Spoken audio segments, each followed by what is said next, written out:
ова издание. Што мислат европејците? Кој треба да победи на американските избори? На Горно Карабах. Дали Русија го губи влијанието во регионот? Њујорк. Среде пандемија непрофитна организација помага на невработените и на емигрантите. Останете со нас. Ќе ви кажеме повеќе. Поздрав од Вашингтон. Ова е Њусфлеш на Гласот на Америка на македонски јазик, а јас сум Никола Крстик. До изборите во Соединетите држави остануваат помалку од 2 недели. Крајниот збор секако ќе го имаат американските граѓани. Но што мислат жителите на Европа? Кој треба да ја води најмокната држава во светот? Трамп или Бајден? Јули 2017 и Доналд Трамп и неговиот француски колега Емануел Макрон се на почетокот на нивните мандати. Тие склопија неочекувано пријателство. Двајца лидери кои на прв поглед се разликуваат во политиките, но кои сакаат да ја зајакнат трансатлантската алијанса. Во годините потоа разликите за трговијата, климатските промени, НАТО и Брекзит ги затегнаа нивните односи. Парижаните со кои разговараше Гласот на Америка се надеваат на промена во Белата куќа. Би сакала Трамп да изгуби, но не сум сигурна дека тоа ќе се случи, бидејќи има голема поддршка од луѓето. За Бајден не знам многу. Не знам дали Бајден би бил подобар председател, но се надевам на промена во администрацијата за да ги обновиме нормалните односи со САД.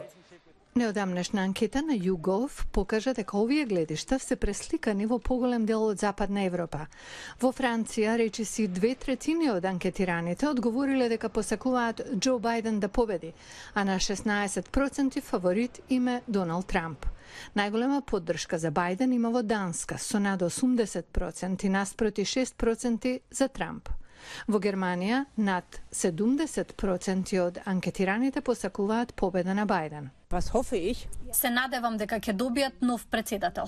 Повеќе не станува збор за размена на аргументи, туку секој влече на своја страна, толку се разликуваат што тоа ме плаши. Жителите на Барселона за Гласот на Америка велат резултатот од изборите веројатно ќе има влијание и на Шпанија. Видовме, Трамп и неговата трговска војна со Кина, неговата трговска војна со Европа, на крајот ова има влијание врз цела Европа и цела Азија. Во Источна Европа има поголема поддршка за Доналд Трамп.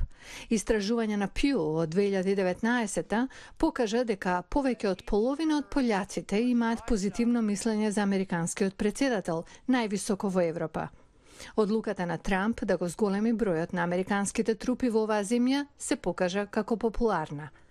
Трамп исто така е ценет во Косово, поради неговите напори за помирување на Србија и Косово. Овој билборд во близина на аеродромот во Косово е финансиран од косовец кој живее во Шведска.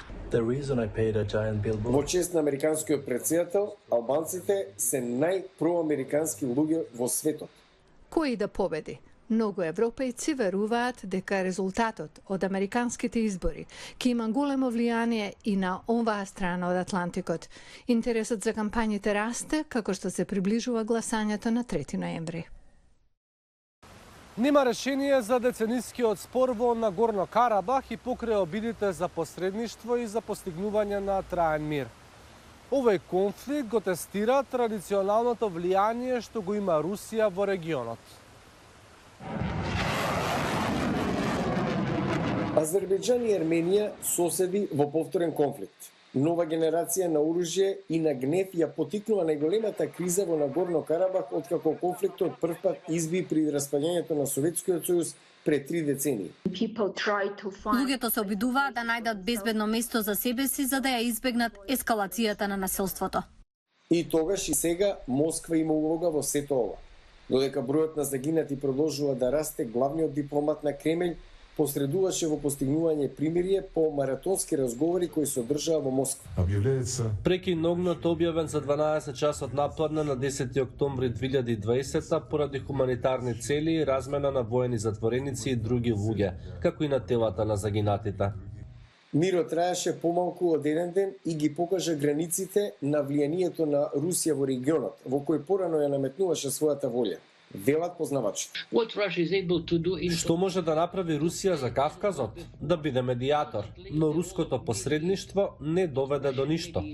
Во овој вакуум на моќ влегува Турција, членка на НАТО, која е нетрпелива да го поддржи Азербејџан и да го прошири своето влијание на јужниот Кавказски регион.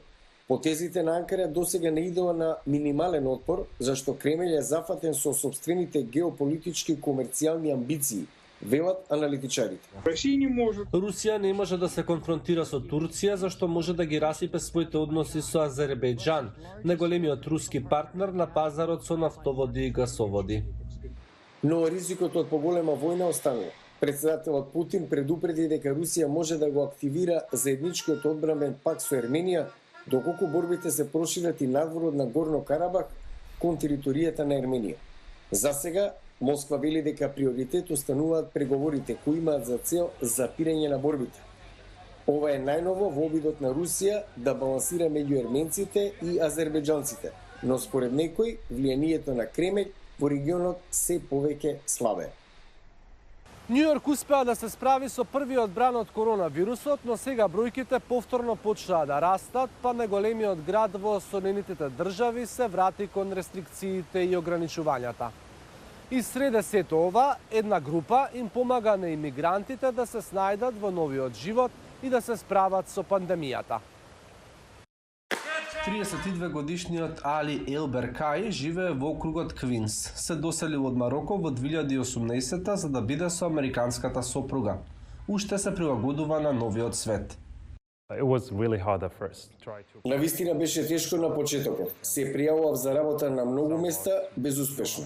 Невработен со месеци, Али вели дека почнал да губи надеж, но тоа се сменило откако добил помош од Common Point Queens, непрофитна организација која помага во наоѓање работа. Му помогнале Нали да направи резиме, го подготвиле за интервју за работа, дури и го најмиле за некои работи.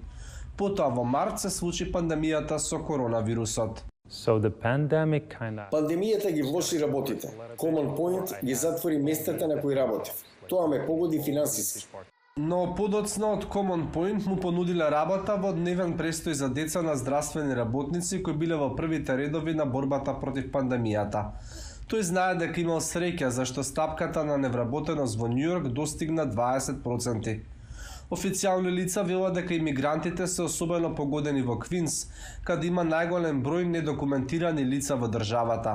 Оние што работат се исплатувани во готово и не уживаат никакви бенефиции. Телефонот не престанува да ѕвони. За жал има зголемување на барањата за храна. Извршната директорка Дениел Елман вели дека непрофитната организација обезбедила храна за речиси 9000 луѓе до август. Тоа е за околу 8000 повеќе отколку што очекувале.